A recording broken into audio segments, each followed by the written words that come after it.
안녕하세요. 30대 중반의 경기도 사는 여성입니다. 오늘 제가 이야기할 사연은 얼마 전에 겪은 일인데 지금도 생각하면 소름이 돋고 무릎에 힘이 쭉 빠져요. 제 인생을 바꾼 전화 한 통에 관한 이야기인데 처음부터 차근차근 말씀드릴게요. 저희 아빠는 자수성가한 분이에요. 시골 산자락에서 태어난 아빠는 18에 무작정 서울로 올라와서 남해 밑에서 허드렛 일부터 시작하셨대요. 공장 청소, 집 나르기, 새벽 배달 안 해본 일이 없으셨다고 하더라고요. 그렇게 몇 년을 구르시다가 기술을 하나 익히셨고 30쯤에 본인 이름으로 작은 제조 공장을 차리셨어요.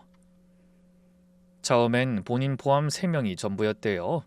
아빠가 직접 거래처를 뛰어다니면서 영업하고 물건 포장해서 납품하고 밤에는 사무실 불 켜놓고 견적서 쓰고 잠을 4~5시간밖에 못 주무시던 시절이 10년도 넘었다더라고요.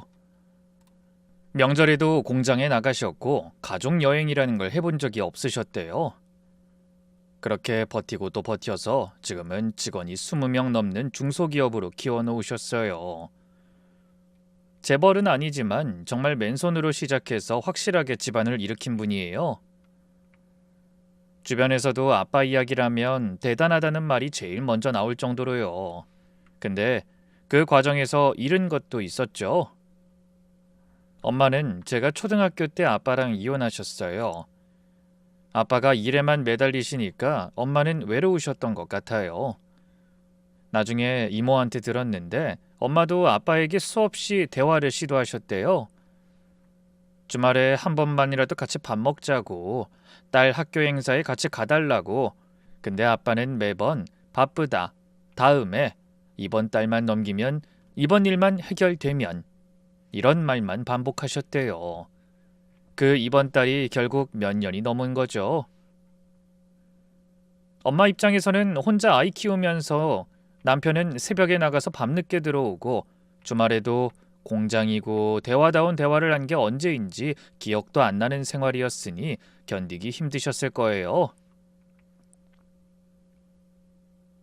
엄마가 마지막으로 아빠한테 나 이러다 진짜 나간다 라고 선포했을 때도 아빠가 알았어, 다음 주에 시간 낼게 하고 말았대요. 근데 그 다음 주에도 약속을 안 지키셨고 결국 엄마는 짐을 싸셨어요. 그날 새벽 엄마가 현관문 여는 소리에 잠이 깼는데 복도에 서 있던 엄마 뒷모습이 아직도 기억나요. 캐리어 손잡이를 잡고 한참 서 계시다가 돌아보지 않고 나가셨어요. 엄마는 그렇게 아빠와 이혼 후에 재혼하셨고 저는 아빠랑 둘이 남았어요. 어렸을 때는 솔직히 아빠가 미웠어요. 엄마가 떠난 건 결국 아빠 때문이었으니까요. 학교 행사 때 다른 집은 엄마 아빠가 같이 오는데 전 매번 아빠 혼자이거나 아무도 안 오거나 친구들이 너네 엄만 왜 안 와라고 물으면 대답할 말이 없어서 입이 딱 막혔어요. 운동회 때 엄마가 만들어 온 김밥을 나눠주는 집이 부러웠고 부모님 동의서에 엄마 서명란을 비워두는 게 부끄러웠어요. 그때는 아빠를 원망했어요. 왜 일만 했냐고, 왜 엄마를 붙잡지 않으셨냐고 속으로 그런 말을 수백 번은 했을 거예요. 한 번은 아빠한테 직접 소리를 지른 적도 있어요. 중학교 때 학교에서 가족 그림을 그리라는 숙제를 받고 소개상에서 집에서 내내 울었거든요. 그래서 아빠한테 다 아빠 때문이야. 왜 엄마를 보낸 거야? 하고 울면서 소리쳤는데 아빠는 한마디도 못하시고 그냥 거실에 서 계시기만 했어요. 그때 아빠 표정이 아직도 떠올라요. 그런 아빠가 어느 순간 확 달라지셨어요. 엄마가 떠난 뒤로 아빠도 반성을 많이 하신 것 같았어요. 일에만 매달리던 분인데 어느 순간 서툴게나마 저를 위해 시간을 쪼개기 시작하셨거든요. 머리 묶어주는 것도 못해서 동영상부터 보고 연습을 하셨죠. 처음엔 머리카락이 울퉁불퉁했는데 몇 달 지나니까 제법 깔끔해지더라고요. 집에서 밥을 먹을 때도 대부분 밖에서 사온 음식이었는데 나중엔 직접 건강식으로 챙겨주시기 시작했어요. 시간이 지날수록 점점 가짓수가 늘어났죠. 물론 맛이 항상 좋았던 건 아니에요. 계란말이에 설탕 대신 소금을 넣은 날도 있었고 국이 너무 짜서 물을 타먹은 적도 있었는데 생각해보면 그게 다 정이잖아요. 첼로 학원 끝나는 시간에 맞춰 데리러 오시는데 공장에서 기름 묻은 작업복 그대로 오신 적도 있었고요. 처음엔 학원 앞에 서 계신 모습이 부끄러웠는데 갈수록 그게 참 감사하더라고요. 이 세상에 나를 위해 어떤 모습으로든 무작정 달려와주는 사람은 아빠밖에 없구나 하는 생각이요. 혼자 남은 아빠는 재혼하지 않으셨어요. 주변에서 소개가 들어와도 엄마와의 좋지 않은 기억이 있는 아이한테 지금 새엄마를 드리는 건 안 된다면서 전부 거절하셨대요. 재혼해야 공장도 더 잘 되지 않겠냐라는 말에도 공장이 중요하냐 딸이 중요하지라면서 대화를 끊으셨다고 하더라고요. 아마도 아빠는 본인의 지난 결혼 생활을 후회하고 반성하면서 저에 대한 존중과 사랑으로 또 다른 삶을 결심하신 것 같았습니다. 아빠 덕분에 저는 하고 싶은 걸 마음껏 할 수 있었어요. 어릴 때부터 첼로를 좋아했는데 아빠가 학원비, 악기, 대학 등록금까지 전부 대주셨어요. 모든 악기가 그렇겠지만 첼로도 돈이 많이 들거든요. 악기 자체도 비싸고 레슨비도 비중이 큰데 아빠는 한 번도 부담스럽다는 내색을 안 하셨어요. 나중에 알게 된 건데 제 학비 내려고 차도 중고로 바꾸셨더라고요. 저에게 직접 말씀해 주신 적은 없거든요. 그냥 어느 날 차가 바뀌어 있었고 저는 한참 뒤에야 이유를 알게 됐어요. 저를 둘러싼 모든 일에 아빠의 사랑이 담겨 있다는 걸 깨달았죠. 20대 초중반, 일이 잘 안 풀렸을 당시 일주일을 방에 틀어박혀서 울었던 적이 있거든요. 여태껏 첼로만 잡고 살았는데 일이 풀리지 않으니 이 길도 곧 끝이라는 공포가 덮쳐왔거든요. 아빠가 투자한 시간, 돈, 마음을 생각하면 더 괴로웠어요. 아빠는 매번 방문 앞에 밥을 갖다 놓고 다른 말은 한마디도 안 하셨어요. 노크도 안 하시고 괜찮냐는 말도 안 하시고 그냥 밥상만 놓고 가셨죠. 원래 감정 표현이 서투른 분이시거든요. 그렇게 일주일째 되던 날 밥상 옆에 포스트잇이 하나 놓여 있었어요. 이렇게 적혀 있더라고요. 딸, 아빠도 공장 3번 무너지고 4번째 됐다. 그거 보고 울면서 웃었어요. 아빠가 할 수 있는 최선의 위로였겠다 싶었거든요. 이후 다시 일어난 저는 피나는 노력을 해서 오케스트라에 소속된 첼로 연주자로 일할 수 있게 됐어요. 연봉이 엄청난 직업은 아니지만 제가 사랑하는 일을 하면서 살 수 있다는 것 자체가 아빠한테 받은 가장 큰 선물 같아요. 지금은 아빠를 마음 깊이 존경해요. 자기 잘못을 인정하고 바꾸려고 애쓰고 실제로 달라진 분이잖아요. 세상에 그런 사람이 얼마나 되겠어요. 서툴지만 꾸준하고 말은 없지만 진심인 사람. 저한테 아빠는 그냥 가족이 아니라 제 인생 전체를 받쳐주는 기둥 같은 분이에요. 그래서 연애를 하면서도 항상 아빠 생각이 먼저였어요.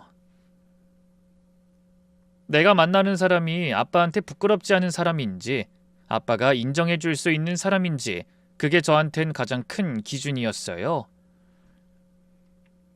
남편은 30대 초반에 만났어요.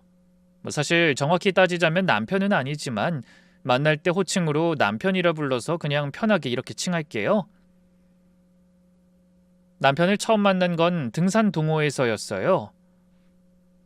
저의 주 일이 앉아서 연주하는 거다 보니 체력 관리를 따로 해야 하거든요. 허리도 신경 써야 하고 어깨 근력도 중요하고 그래서 주말마다 등산을 다녔는데 오케스트라 동료 소개로 동호회에 가입하게 됐어요. 남편은 거기서 꽤 유명한 사람이었어요. 저보다 6살 위에 키가 크고 인상이 깔끔한 스타일이었고 말을 정말 재밌게 하는 사람이었어요.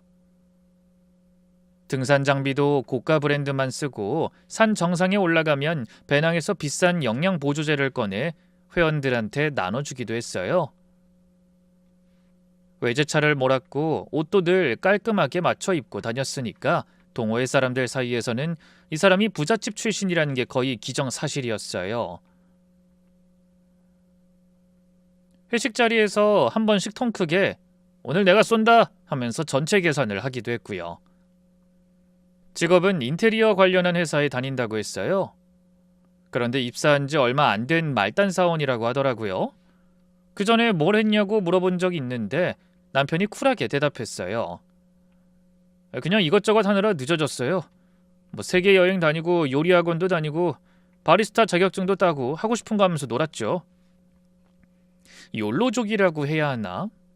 그러다 집에서 이젠 정착하라기에 취직했죠. 서핑, 캠핑, 와인 등 취미가 다양했어요. 어쩐지 이야기도 풍부하고 어딜 가든 분위기를 주도하는 타입이었어요. 그만큼 다양한 사람들을 만나온 경험이 있으니까요. 동호회 회원들도 나서서 태호 형은 인생을 즐기는 법을 아는 사람이라고 할 정도였죠. 처음에 저는 남편을 그냥 동호회 선배 정도로 생각했어요. 저도 그렇고 남편도 저한테 특별히 관심이 있어 보이지도 않았거든요. 다른 여자 회원들한테도 친절했고 모임에서 늘 중심에 있는 사람이라 특정 누군가한테 집중한다는 느낌이 없었어요. 근데 두어 달쯤 지나면서 남편이 제게 먼저 다가오기 시작했어요. 등산할 때 어느 순간부터 슬쩍 제 옆으로 오더니 페이스를 맞춰 걸으면서 이런저런 이야기를 건네고 경사가 가파른 구간에서 손을 내밀어 주기도 하고 중간중간 물을 건네주기도 하고요. 하산 후에 밥 한번 같이 먹을래요? 라고 자연스럽게 묻더라고요. 처음 둘이 밥을 먹은 날 어색하게 마주 앉아 있었는데 남편이 이런 말을 했어요. 연주 잘하니 멋있어요. 좋아하는 일 하면서 사는 사람이 저는 제일 부럽거든요. 그 말이 꽤 인상 깊었어요. 보통 제 직업 얘기하면 안정적인 일이에요와 같은 반응이 먼저 돌아오거든요. 소개팅에서 남자를 만나면 제게 대뜸 연봉을 물어본 적도 있었고 클래식이요? 그걸로 먹고 살 수 있어요? 하는 사람도 있었고 그런 말을 들을 때마다 제가 하는 일이 뭔가 불안정하고 부족한 것처럼 느껴져서 위축됐었거든요. 그런데 남편은 달랐어요. 적어도 그때는요. 한 달쯤 지나니까 자연스럽게 연락이 잦아졌고 등산 모임 외에도 둘만 따로 만나게 됐어요. 카페에서 커피 마시면서 이야기하기도 하고 퇴근 후에 저녁 먹으러 다니기도 하고요. 그러다 연인이 됐죠. 남편의 매력은 자유로움이었어요. 저는 어릴 때부터 연습, 레슨, 시험, 입단, 공연, 스케줄에 맞춰서 살아온 사람이거든요. 정해진 마감과 틀에 맞춰 규칙적이고 절제된 생활이 몸에 배어 있는데 남편은 정반대였어요. 인생 한 번인데 하고 싶은 거 해야지가 입버릇이었고 주말에 갑자기 바다 보러 가자 하면서 차 몰고 강릉까지 달리는 사람이었어요. 갑작스럽고 난데없는 데이트가 많았는데 그게 나쁘지 않더라고요. 또 한편으로는 편견이 없고 낭만이 있는 사람이었어요. 제가 뭘 하든 멋있다고 해줬고 평범한 하루도 남편과 보내면 뭔가 특별해지는 느낌이었어요. 제가 좋아하는 음악을 일부러 찾아서 들어봤다면서 감상을 이야기해 줄 때는 가슴이 두근거리기도 했고요. 클래식에 관심 없는 사람이 대부분이잖아요. 남편도 그런 사람 중 하나였지만 그래도 저와 대화하기 위해 음악을 듣고 질문을 하는 게 귀엽고 고마웠어요. 이 곡은 처음엔 슬프다가 뒤에 가면 밝아지더라. 왜 그런 거야? 이런 질문 같은 거요. 그런 관심과 배려가 좋았어요. 그렇게 사귄 지 1년쯤 됐을 때 남편이 슬슬 결혼 이야기를 꺼냈어요. 산책하다가 아파트 단지를 지나가는데 남편이 불쑥 이렇게 말하는 거예요. 우리도 이런 데서 살면 좋겠다. 결혼하면. 저도 남편과의 함께하는 미래를 생각하면 싫진 않았어요. 그런데 막상 현실적으로 생각하니 머릿속이 복잡해지더라고요.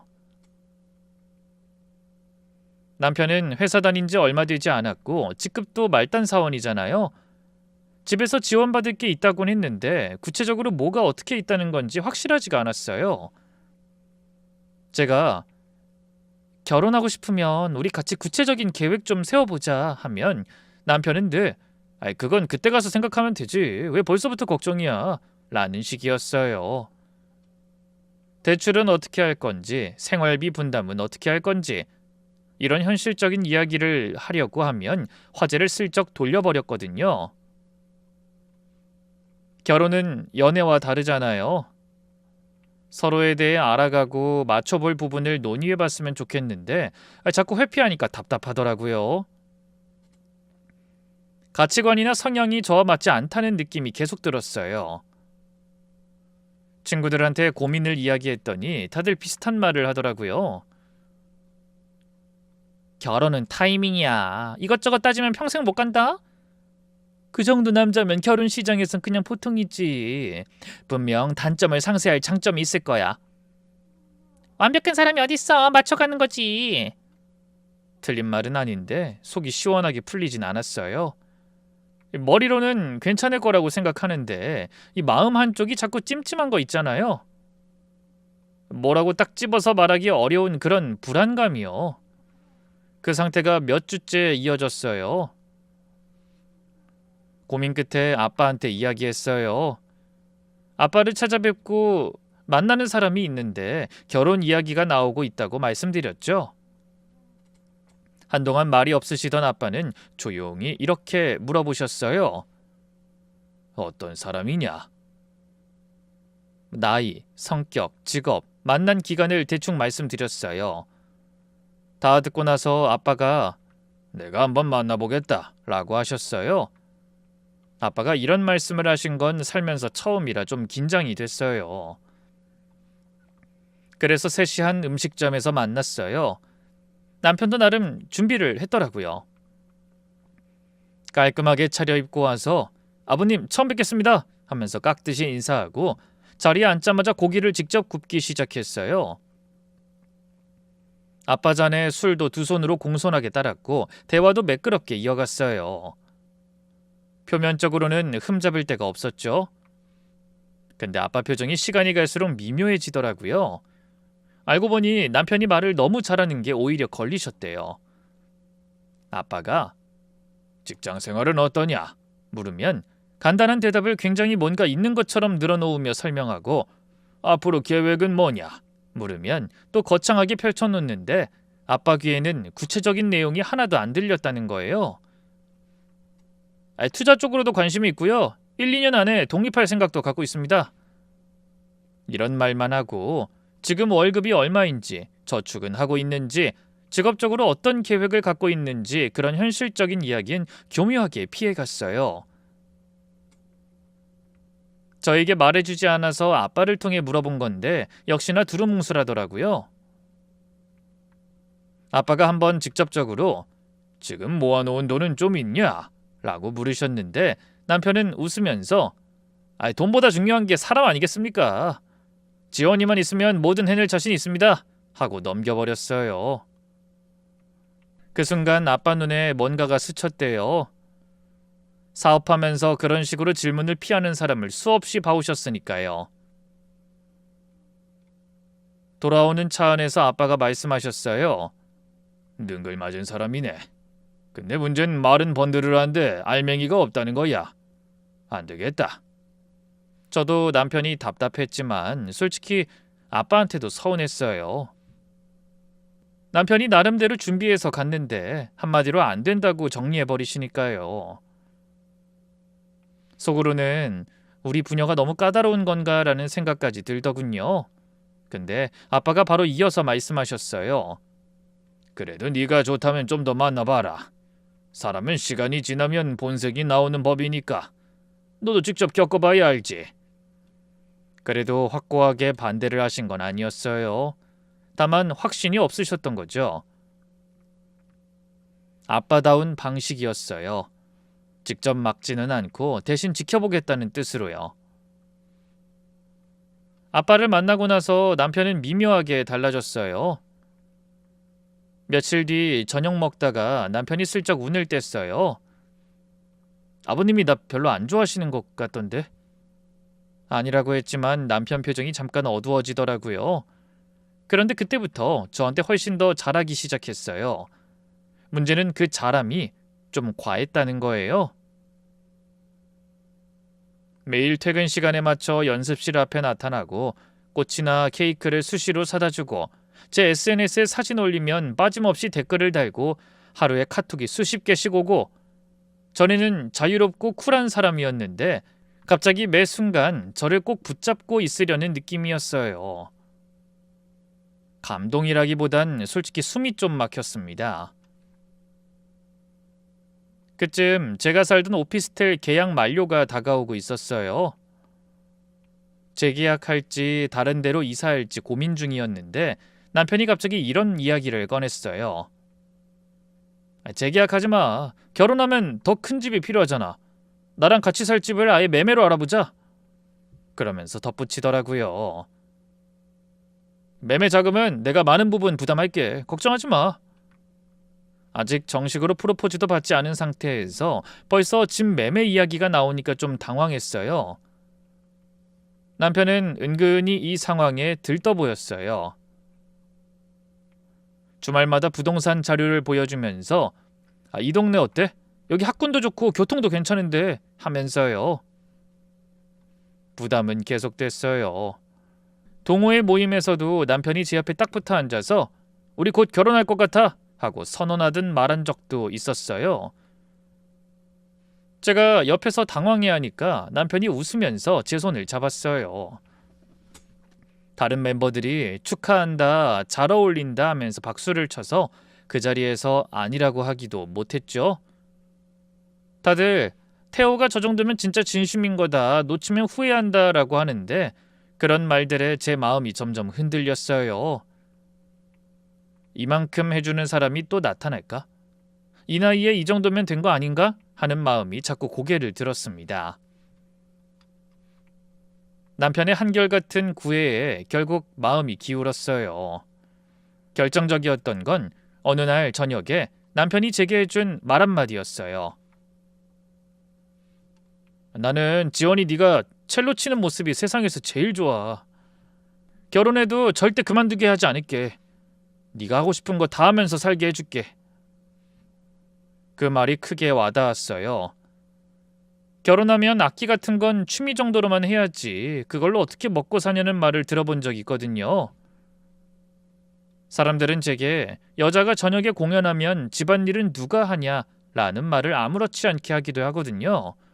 그런 말들을 들을 때마다 결혼하면 악기를 놓아야 하나 싶은 두려움이 있었어요. 그런데 남편은 그걸 단번에 지워준 거예요. 제 일을 존중해주고 응원해주고 지켜주겠다고 했으니까요. 적어도 그 순간만큼은 이 사람이 맞다는 확신이 들었어요. 강바람이 불어오는데 남편이 자기 겉옷을 벗어서 제 어깨에 걸쳐줬어요. 그 순간 모든 게 영화 같다고 생각했죠. 바보같이. 결국 저는 아빠한테 결혼하겠다고 말씀드렸어요. 아빠가 또다시 한참 동안 아무 말씀이 없으시다가 한참이 지나서야 입을 여셨어요. 네가 정했으면 아빠가 뭐라고 하겠냐. 알겠다. 찬성이라기보단 체념에 가까운 목소리였어요. 뭔가 더 말씀하실 것 같기도 했는데 삼키신 것 같았어요. 아빠답게 짧고 조용하게 축하한다는 말을 덧붙이셨는데 이 마음이 뭔가 쿵 내려앉는 기분이었죠. 그렇게 결혼 준비가 시작됐어요. 결혼 준비 초반에는 정말 행복했어요.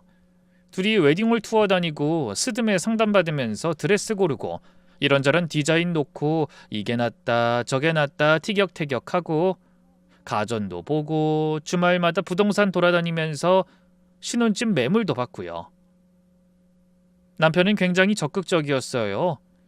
인테리어 아이디어도 많고 가구 배치에 대한 의견도 구체적이었고 이 벽에다 니 첼로 거치대 달면 멋있겠다 같은 말을 하면서 분위기를 띄웠어요. 이런 일상이 쭉 계속될 줄 알았어요.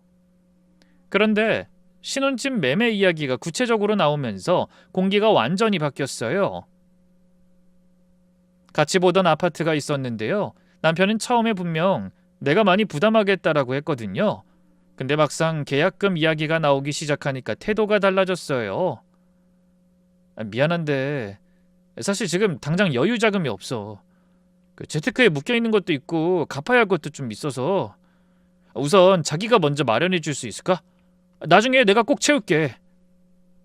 뭔가 이상하다는 느낌이 확 왔어요. 분명히 동호회에서 부잣집으로 통했고 본인도 집에서 받은 게 있다고 했고 매매 자금을 크게 내겠다고 했는데 갑자기 돈이 없다뇨? 재테크에 묶여있다는 게 구체적으로 뭔데?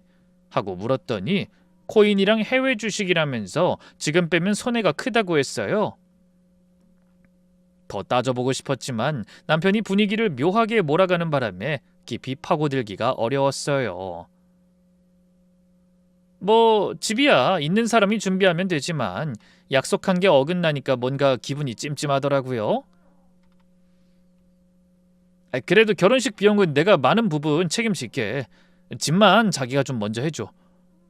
부부인데 서로 돕는 거 아니야? 이런 식으로 말하니까 마치 제가 이기적인 사람이 되는 것 같은 기분이 들더라고요. 여기서 더 따지면 넌 내가 집 해준다고 해서 결혼하는 거냐, 왜 그렇게 따지냐는 말이 돌아올 것 같아서 입을 다물었어요. 결국 제 쪽에서 해결하기로 했어요. 그동안 연주 생활하면서 모은 돈으로는 턱없이 부족해서 아빠한테 전화를 드리게 됐죠. 결혼 준비 상황이라 집 이야기랑 돈이 부족하다는 이야기를요. 전화기 너머로 아빠가 한숨을 길게 쉬시는 게 들렸어요. 그놈은 돈이 있다면서 왜 네가 내야 하냐? 너 정말 그 친구 경제적 상황을 알고 있는 거야? 그 정도는 알아야 한다. 맞는 말이었어요. 반박할 수가 없었어요. 그런데도 저는 결혼이 하고 싶었어요. 재테크에 묶여있어서 일시적으로 그런 거야. 나중에 다 해준대. 라고 설명했는데 아빠가 전화기 너머로 또 한참 말이 없으셨어요. 그 침묵이 굉장히 길게 느껴졌죠. 결국 본인이 집을 마련해 주겠다고 하셨죠. 아빠가 제 이름으로 따로 적금을 들어놓으신 게 있었대요. 시집 갈 때 쓰라고 모아두신 거예요. 거기에 조금 더 무리해서 보태주신 거죠. 결국 그렇게 제 돈과 아빠 돈으로 매매 계약을 진행하게 됐어요. 계약하는 날 부동산에서 서류에 도장을 찍는데 손이 떨렸어요. 이게 맞나 싶은 마음이 확 밀려왔어요. 옆에서 남편이 잘 될 거야, 걱정 마. 그리고 남은 대출금은 같이 상환하는 거다. 우리 집이니까. 하면서 제 어깨를 툭 쳤는데 그 손길이 한없이 가볍게 느껴지더라고요. 여기까지 오는데 저와 아빠가 평생 아껴서 모은 돈이 들어간 건데 남편은 왜 이렇게 가볍게 생각하는 걸까? 대출금 함께 갚자는 말은 지킬 수 있을까? 그런 생각이 스쳤지만 이미 너무 많은 것들이 진행돼 버린 뒤라 되돌리기가 무서웠어요. 눈을 질끈 감고 도장을 찍었어요. 부동산 사장님과 남편이 함께 웃는데 왜인지 그 순간이 귀에 제대로 안 들어오더라고요. 밖으로 나와서 남편이 우리 집 생겼다! 축하해! 하면서 활짝 웃었어요. 저도 따라 웃고 싶었지만 쉬 그럴 수 없었죠. 집 계약이 끝나고 나서 남편의 약속이 남았어요. 집은 제가 마련했으니 나머진 자기가 전부 책임지겠다는 약속이요. 가전이랑 가구 일체를 남편이 사기로 했고 결혼하면 차도 한 대 뽑아주겠다고 했거든요. 집은 네가 해줬잖아. 나머진 내가 다 할게. 걱정 마. 그 말을 믿었어요. 아니, 믿고 싶었어요. 남편이 나머지를 책임지면 어느 정도 균형이 맞는 거라고 스스로를 납득시켰거든요. 그래야 제가 계산적으로 이 사람을 대하지 않을 것 같아서요. 근데 시간이 지나면서 약속들이 하나씩 밀리기 시작했어요. 혼수 이야기를 꺼내면 이번 달엔 좀 빠듯해서 다음 달에 같이 보러 가자 라고 하더니 다음 달이 되면 또 미루고 제가 이번 주말에 가전 매장 가자 하면 주말에 갑자기 일이 생겼다 라면서 약속을 취소하고 한 번은 제가 냉장고랑 세탁기 모델을 몇 개 골라놓고 남편한테 보여줬어요. 이 중에 골라. 이번 달 안에 주문하자 라고 했더니 남편이 폰 화면을 훑어보면서 좀 더 알아보자. 급할 것 없잖아. 더 나은 게 있을 수도 있어 라고 했어요. 제 표정이 안 좋아지니까 왜 그래? 안 해준다는 게 아니라 좀 더 좋은 걸로 해주고 싶다는 거야 하면서 분위기를 수습하더라고요. 매번 이런 식이었어요. 거절은 안 하는데 실행도 안 하는 거예요. 차 이야기는 아예 화제에서 사라졌어요. 제가 차는 언제쯤 알아볼 거야? 라고 물으면 결혼식 끝나고 여유 생기면 바로 알아보자 라고 슬쩍 시점을 뒤로 밀어버렸어요. 결국 혼수는 꼭 필요한 선에서 제가 먼저 어느 정도 해결했고 나머진 전부 결혼식 이후로 미루기로 했어요. 남편이 약속한 건 많은데 실행된 건 하나도 없는 어이없는 상황이었죠. 아빠는 이 상황을 다 알고 계셨어요. 곁에서 어떻게 결혼 준비가 어떻게 돌아가는지 계속 확인하고 물어보셨거든요. 제가 태호 씨가 나머지 혼수는 결혼 후에 해준대 라고 하면 아빠는 우선 그래 다음에 또 이야기하자 라고만 하셨어요. 그러다 어느 날은 전화를 끊기 전에 이렇게 한마디 하셨어요. 딸, 약속을 지키지 않는 사람과 평생 함께 할 수는 없다. 그 한마디가 며칠 동안 머릿속을 맴돌았어요. 근데 전 그때 인정하기가 싫었어요.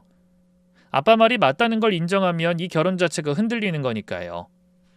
그렇지만 저처럼 아빠도 점점 불안해하시는 게 느껴졌어요. 전화할 때마다 말씀은 안 하시지만 한숨이 섞여 나왔고 그래 단답만 하시면서 빨리 끊으려 하셨거든요.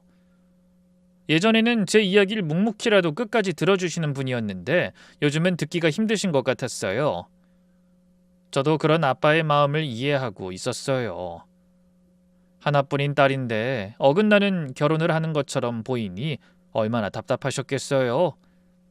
그걸 알면서도 아빠에게 상황을 보고하고 싶어 하던 제 마음이 이기적이었던 거죠. 한 번은 주말에 아빠 공장에 들렀는데 아빠가 사무실에서 뭔가를 보고 계시다가 제가 문을 열자 얼른 서랍에 넣으시더라고요. 평소에 안 그러시는 분이라 좀 이상했어요. 뭐야?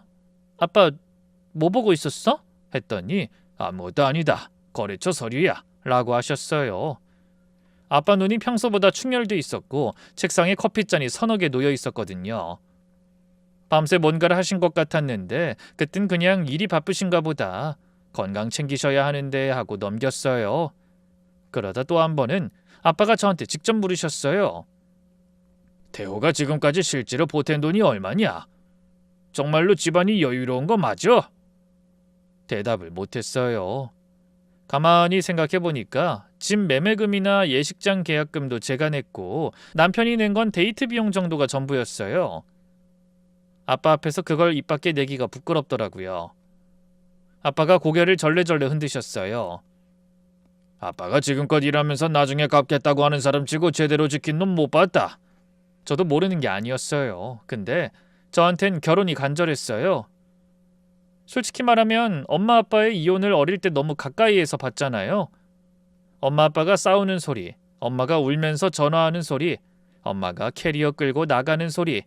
그게 제 어린 시절에 가장 기억나는 소리였어요. 친구들은 주말에 가족끼리 놀러 가는데 저는 아빠 공장에서 혼자 숙제를 했죠. 그래서인지 안정적인 가정에 대한 갈망이 남들보다 훨씬 컸어요. 빨리 결혼하고 평범한 가정을 꾸리고 저녁에 식탁에 둘이 앉아서 밥 먹는 그런 일상이 너무나 갖고 싶었어요. 제가 겪지 못한 그 평범함을 만들고 싶었어요. 태호가 완벽하지 않다는 건 알았지만 이 사람이면 되겠다, 내가 좀 맞추면 된다라고 스스로를 끝없이 설득하고 있었죠. 지금 돌이켜보면 결혼이 간절했던 게 아니라 외로움이 무서웠던 거였어요. 이 마음을 처음으로 아빠에게 솔직히 고백하니 아빠는 더 이상 말리지 않으셨어요. 무슨 일이 있으면 아빠한테 먼저 말해라. 꼭이다. 전 그때부터 남편을 경계하기 시작했던 것 같아요. 제가 스스로 이렇게 미적지근한 사람인 걸 알았으니까 앞으로 더욱 조심해야겠다는 생각이었죠.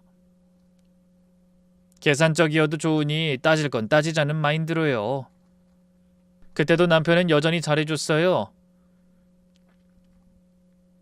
만나면 다정했고 카톡도 매일 했고 사랑해 같은 말도 자주 했어요. 근데 제가 모르는 데서 이상한 일이 슬슬 생기기 시작했어요. 하루는 동호회 모임이 있었는데 저는 연주회 리허설 때문에 참석하지 못했거든요. 모임이 끝나고 친한 여자 회원한테 카톡이 왔어요. 지연아, 한 가지 말해줄 게 있는데 태호 씨가 오늘 모임에서 네 얘기하면서 장인어른이 사업 좀 하시는데 결혼하면 든든할 것 같다는 식으로 말하더라. 난 그게 좀 그렇더라고. 그 말 듣고 머리가 확 뜨거워졌어요. 아빠 사업 이야기를 왜 남들 앞에서 그렇게 하는 거죠? 마치 장인 재력을 자기 배경처럼 쓰는 느낌이었어요. 그 친구가 말하길 남편이 결혼하면 공장도 물려받을 수 있지 않겠냐, 잘 버텨야겠다라는 말까지 했다는 거예요. 그 말까지 듣고는 정말 속이 뒤집어졌어요. 남편한테 바로 따졌더니 그냥 우리 집안 자랑한 건데 뭐가 문제야. 사실인 거잖아. 너무 예민하게 구는 거 아니야? 욕한 것도 아닌데 뭐 어때? 하면서 오히려 제가 이상한 사람인 것처럼 말하는 거예요. 대화가 안 됐어요. 제가 화를 내면 남편은 알겠어 미안해, 앞으로 안 그럴게 하면서 수습하고 며칠이 지나면 또 비슷한 일이 반복되고 그랬죠. 또 하나는 남편이 제 연주회 날 회사에서 야근이라 못 간다고 한 적이 있었어요. 저에게 소홀하게 되는 핑계가 점점 늘어나는 게 서운했지만 직장 생활하면 그럴 수 있지 하고 넘겼어요. 근데 며칠 뒤에 동호회 단톡방에 올라온 사진 폴더를 보다가 바로 그 날짜에 남편이 모임에서 웃고 있는 사진이 있었어요. 야근이 아니라 거짓말이었던 거죠. 속에서 뭔가가 확 끓어올랐어요. 따져보고 싶었지만 결혼을 코앞에 둔 상태에서 또 크게 싸우면 이 관계 자체가 흔들릴 것 같아서 참았어요. 작은 거짓말이니 신경 쓰지 말자 싶다가도 어디까지가 작은 건지 이미 기준이 무너지고 있었죠. 그러던 어느 날 저녁, 남편이 갑자기 새로운 이야기를 꺼냈어요. 예식 준비는 좀 더 필요하니까 혼인신고부터 먼저 하자. 이유가 뭐냐고 물으니까 기혼자면 회사에서 주거수당이 나온다, 대출 조건도 유리해진다는 거예요. 처음에는 거부했어요. 예식도 안 했는데 무슨 혼인신고를 먼저 해. 난 좀 그래. 라고요. 그랬더니 남편이 표정이 일그러지면서 이렇게 말했어요. 난 진심이야. 빨리 법적으로 부부가 되고 싶다는 게 그렇게 이상한 거야? 사정이 있다고 했잖아. 그거 먼저 한다고 시가 안 하는 것도 아니고. 그날 이후로 남편은 거의 매일 혼인신고 이야기를 했어요. 아침에 일어나면 카톡이 와 있고 점심때 또 연락이 오고 저녁에 전화하면 결국 그 이야기로 돌아가고 만날 때마다 신고 날짜 잡자가 첫마디였어요. 한 번은 저녁 먹다가 갑자기 울면서 내가 이렇게까지 매달리는 거 살면서 처음이잖아. 날 못 믿는 거야? 좀 믿어줘. 라고 하더라고요. 눈물을 흘리는 남편을 보니까 마음이 약해졌어요. 저도 이 사람을 사랑하긴 했으니까요. 주변 사람한테 물어보면 법적으로 부부가 되고 싶다는 건데 뭐가 문제야? 오히려 책임감 있는 거 아니야? 라는 반응이 대부분이었고요. 이틀에 한 번 걸로 사정하고 졸라대니까 결국 지쳐서 알겠다고 하고 날짜를 잡았어요. 남편은 본인이 서류를 미리 다 준비해 놓겠다고 하더군요. 다른 건 다 미루거나 회피했으면서 이건 빠르네 싶긴 했어요. 그땐 별 생각 없이 시키는 대로 했죠. 혼인신고하기로 한 날 아침 남편한테서 카톡이 왔어요. 10시에 구청 앞에서 보자. 서류 다 챙겼지?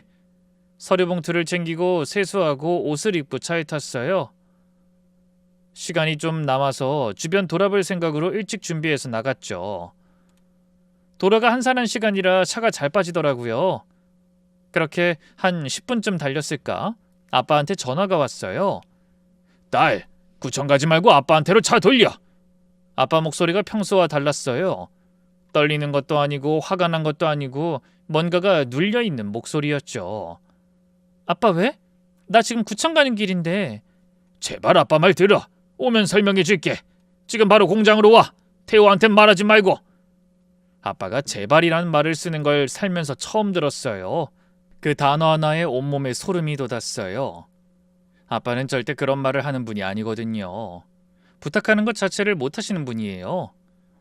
평생 혼자 해결하시는 분이 그런 말을 하니 순간 가슴이 철렁 내려앉았어요. 차를 돌렸어요. 공장까지 30분. 핸들을 잡은 손에 땀이 났어요. 머릿속이 온갖 생각으로 뒤죽박죽이었어요. 아빠가 쓰러지신 건 아닌가? 공장에 무슨 일이 난 건 아닌가? 아니면 남편에 대한 무슨 이야기인가?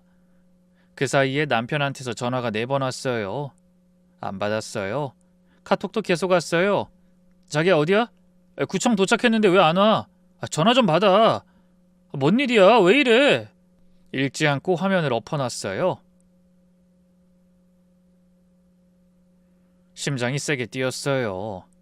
무슨 일인지 모르겠는데 뭔가 심상치 않다는 건 확실했어요. 공장 주차장에 차를 세우고 사무실로 올라갔어요. 문을 열었는데 아빠가 책상 앞에 앉아 계셨어요. 밤새 주무시지 못한 것 같았죠. 책상 위에 서류 뭉치랑 노트북이 펼쳐져 있었어요. 앉아라. 아빠가 서류를 하나씩 펼치기 시작했어요. 그 서류를 보고 경악을 금치 못했습니다. 알고 보니 아빠가 혼자서 남편을 조사하고 계신 거였어요. 제 앞에 놓인 게 바로 그 자료들이었어요. 아빠가 그간 사업을 하시면서 쌓은 인맥이 넓잖아요. 처음에는 혼자 조심스럽게 알아보셨대요. 남편한테 직접 뭘 물어보면 경계할 테니까 주변을 먼저 파신 거죠. 거래처 중에 신용조회 관련 업무를 아는 사람이 있었는데 그분한테 사위 될 사람인데 좀 알아봐 줄 수 있겠냐? 라고 부탁하셨대요. 아빠 성격상 남한테 그런 부탁을 하는 게 힘드셨을 텐데 말이죠. 결과는 충격이었어요. 남편 신용등급은 바닥이었어요. 카드 연체 이력이 여러 건, 소액 대출도 쌓여 있었고 일부는 추심 단계까지 간 상태였대요. 부자는커녕 빚더미에 앉아있는 사람이었어요. 아빠는 거기서 멈추지 않으셨어요. 남편이 다닌다는 인테리어 회사에 직접 전화를 하셨대요. 거래건으로 연락드렸다면서 태호 이름을 대보니 회사 쪽 답변은 그런 직원은 없습니다였어요.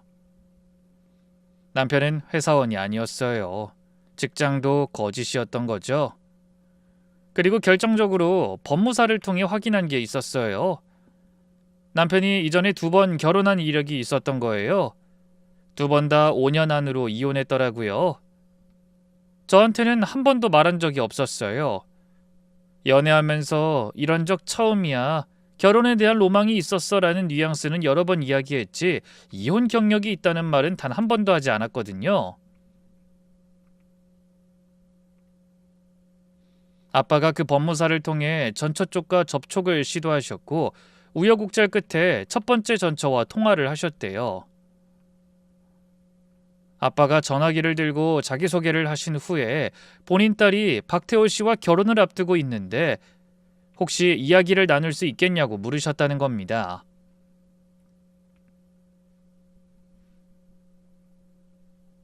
전처가 들려준 이야기는 제 상황과 소름이 끼칠 정도로 똑같았어요. 수법은 이랬어요. 남편은 만날 때 부잣집인 척 행동하면서 경제적으로 여유로운 여자에게 접근하고 결혼 이야기를 빠르게 진행시킨 거예요. 집을 마련할 때가 되면 갑자기 지금 돈이 묶여 있다면서 여자 쪽에서 매매금을 내게 유도해요. 혼인신고를 서두르고 법적 부부가 된 뒤에는 대출금을 어느 정도 같이 갚았대요. 일정 기간 같이 살게 되면서는 가사를 핑계로 일을 그만두겠다고 해요. 사실은 직장을 다니고 있었는지 아닌지는 모르고요. 그리고 집안일에 기여한 척을 해요. 밥도 해주고 집 청소도 하고 장도 보고. 혼인 기간에 부부가 함께 살면서 형성한 거나 유지한 재산은 이혼 시 재산 분할 대상이 된다고 하더라고요. 부동산이 아내 명의로 되어 있어도 남편이 혼인 기간 동안 가사 노동이나 생활에 기여한 사실이 인정되면 기여도에 따라 재산의 일부를 분할받을 수 있었어요. 남편은 이걸 노린 거였어요. 그렇게 몇 년 정도 혼인 상태를 유지하다가 적당한 시점에 이혼을 요구하면서 재산 분할을 청구했어요. 그렇게 첫 번째, 두 번째 아내한테 재산을 뜯어내 생활한 거예요. 이 전처 말로는 남편이 이혼 과정에서 자기 기여도를 입증하기 위해 장본 영수증, 공과금 납부 내역, 집안일 한 사진, 아내를 위해 요리한 사진까지 미리미리 폰에 저장해뒀다고 하더라고요. 요리학원 다닌 것도 살림을 잘하는 척한 것도 전부 나중에 기여도를 증명하기 위한 포석이었어요. 계획적이었어요. 처음 만남부터 이혼까지 전부. 연애할 때 보여줬던 그 다정함도, 산 정상에서의 커피도, 네가 첼로 치는 모습이 제일 좋다 라는 말도 다 각본 위의 대사였어요. 재산을 뜯어내서 자유롭게 원하는 거라며 살아갈 계획이었겠죠. 아빠가 서류를 다 확인시켜주면서 말씀하셨어요. 이게 그놈 정체다. 전 의자에 앉은 채로 몸이 굳어버렸어요. 머리가 하얘지면서 아무 소리도 안 들렸어요. 아빠가 뭔가를 더 말씀하셨는데 귀에 안 들어오더라고요. 한참 뒤에야 아빠가 제 손을 잡으셨는데 그 손은 참 거칠고 따뜻했어요. 그 감촉에 정신이 돌아왔는데 눈물이 왈칵 쏟아졌습니다. 남편의 진실은 부잣집 아들이 아니라 사기꾼이었어요. 동호회에서 보여줬던 그 여유로운 모습, 외제차, 비싼 등산 장비, 브랜드 옷, 회식 때 통 크게 계산하던 모습, 전부 이전 아내들한테서 뜯어낸 재산 분할금으로 만들어낸 껍데기였어요. 그 돈으로 여행을 다니고 취미 활동하는 사기꾼이었고 애초에 직장도 없었으며 집에서 받은 돈이 있다는 것도 거짓이었죠. 남편이 저한테 접근한 것도 다 계산이었어요. 동호회에서 제가 아빠 사업 이야기를 지나가듯 한 적이 있거든요. 남편은 아마 그걸 듣고 저를 타깃으로 잡은 것 같았어요. 혼인신고를 그렇게 울면서까지 서두른 것도 이유가 있었고요. 전처 말로는 남편이 혼인신고 직후부터 아내 명의 재산을 파악하고 이혼 시 유리한 증거를 수집하기 시작했다고 하더라고요. 아빠가 이제 정리하자며 남편한테 전화를 하셨어요. 스피커폰으로 켜놓았는데 남편이 바로 받았어요. 아버님, 그 지원이가 구청에 안 와서 걱정하고 있었어요. 거기 갔던 거예요? 태호야, 우리 다 안다. 네가 결혼했던 이력, 신용상태, 직장 없는 것까지 다 알아. 할 말 있으면 해라. 전화기 너머로 침묵이 흘렀어요. 숨소리조차 안 들렸어요. 5초, 10초, 사무실에 시계 초침 소리만 울렸죠. 남편이 아버님, 그게 하다가 말을 잇지 못했어요. 번드르르하게 말을 잘하던 사람의 입이 처음으로 막힌 거예요. 그러자 아빠가 한마디 더 하셨어요. 내 딸 앞에 다시 나타나면 그땐 경찰서에서 보게 될 거야. 알아서 정리해라. 뭐 넌 한 게 없어서 정리할 것도 없겠지만. 그리고 젊음을 그따위로 허비하며 살지 마라. 남 등쳐먹으며 살기엔 아까운 인생 아니냐. 전화가 끊어졌어요. 그 뒤로 남편은 제 번호를 차단했고 카톡도 탈퇴했어요. 동호회 모임에서도 증발하듯 사라졌어요. 늘 제 곁에 있을 것만 같던 그 사람이 몇 시간도 안 돼서 연기처럼 없어진 거예요. 그 사무실에서 제가 얼마나 울었는지 모르겠어요. 소리를 내서 운 건 오래간만이었어요. 창피하다는 생각, 분하다는 생각, 무섭다는 생각이 한꺼번에 밀려왔죠. 내가 사랑했던 사람이 처음부터 날 사랑한 적이 없었단 사실이 제일 아팠어요. 아빠가 옆에 앉아서 아무 말 없이 등을 쓸어주셨어요. 한참 뒤에 아빠가 조용히 말씀하셨어요. 미안하다. 더 일찍 알아봤어야 했는데. 미안하다니 가당치도 않았죠. 아빠가 아니었으면 전 그 구청에서 혼인신고를 했을 거고 몇 년 뒤에 집 절반을 뜯기고 빈손으로 남았을 거예요. 아빠한테 미안한 건 저였어요. 그렇게 며칠간 멍하게 보내다가 분노가 슬픔을 덮었어요. 울기만 하고 있을 수 없었어요. 남편이 이전에 2명한테 같은 짓을 했으면서도 아무런 처벌 없이 돌아다니고 있다는 게 너무 화가 났어요. 저 다음에 또 피해자가 나올 수도 있잖아요. 아빠도 같은 생각이셨어요. 그래, 네 말이 맞다. 가만히 있으면 또 다른 집딸한테 똑같이 하겠지. 끝까지 가자. 아빠는 법무사를 통해 이혼 전문 변호사를 소개받았어요. 변호사 사무실에 아빠랑 같이 가서 그동안 모은 서류를 전부 테이블 위에 펼치셨어요.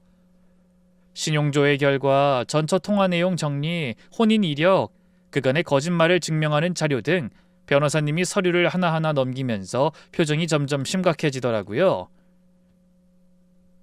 이 정도면 충분합니다. 2가지 방향으로 갈 수 있어요. 하면서 설명을 시작했어요. 첫 번째는 형사고소였어요. 남편이 직업, 재산, 혼인 이력을 전부 속이고 제게 접근해서 집을 매매하게 유도한 뒤 혼인신고를 통해 재산상 이익을 취하려 했다는 점에서 사기 미수에 해당한다고 하셨어요. 두 번째는 민사소송이었어요. 남편이 거짓 약속으로 제가 매매 자금을 부담하게 만든 부분에 대해 손해배상을 청구한 거예요. 그렇게 고소장을 접수하고 나서 남편한테 경찰 출석 요구가 갔어요. 한 번은 무시했고 2번째도 나오지 않았어요. 그 과정이 생각보다 오래 걸렸어요. 기다리는 동안 제가 초조해하니까 아빠가 끝까지 간다고 했으면 끝까지 가야지. 서두르면 놈한테 약점 잡힌다 라고 하셨어요. 아빠가 사업하시면서 소송도 몇 번 겪어보셨으니까 법적 싸움에서 조급함이 독이 된다는 걸 아신 거예요. 결국 소재 파악이 됐는데 남편은 다른 지역으로 옮겨가서 생활하고 있었어요. 경찰 조사에서 밝혀진 건 남편은 도주한 뒤에도 새로운 여자를 만나고 있었다는 거예요. 수법이 동일했어요. 동호회 비슷한 모임에서 부잣집인 척 접근하고 결혼 이야기를 빠르게 진행시키는 패턴. 다행히 알아가는 과정이었던지라 그 여자 쪽은 아직 피해가 발생하기 전이었다는 거죠. 이 사실이 알려지면서 남편에 대한 수사가 더 탄력을 받았어요. 재판이 진행되면서 남편의 실체가 전부 법정에 드러났어요. 남편 측 변호사는 혼인의 자유를 침해하는 것이라느니 피고인은 진심으로 원고를 사랑했으며 사기 의도가 없었다라느니 항변했는데 3건의 동일 수법이 반복된 게 확인된 상황에서 그 말은 아무런 설득력이 없었어요. 결과적으로 판결은 사기 미수 유죄, 집행유예 없는 실형이었어요. 민사에서도 손해배상 판결이 나왔고요. 배상금이 당장 돌아오는 건 아니지만 적어도 법적으로 남편이 한 짓에 대한 책임을 스스로 지게 된 거예요. 법정에서 그 사람 얼굴을 봤어요. 푸석한 얼굴에 고개를 숙이고 있었는데 한 번도 저를 안 쳐다보더라고요. 죄책감인지 염치 없어서 그런 건지 이유는 모르겠지만요. 저는 그 모습을 보면서 시원하다기보다 허탈했어요. 이 사람한테 마음을 줬던 시간이 떠올라서요. 우리의 마지막이 이런 모습이라니. 근데 돌아오는 길에 생각이 바뀌었어요. 이게 아니었으면 남편은 또 다른 사람한테 같은 짓을 했을 거예요. 그걸 제가 멈춰 세운 거잖아요. 그걸로 된 거예요. 법정을 나오는데 아빠가 밖에서 기다리고 계셨어요. 결과를 말씀드리니까 아빠가 고개만 끄덕이셨어요. 잘 끝났다도 아니고 속 시원하다도 아니고 그냥 묵묵히 고개만 끄덕이셨어요.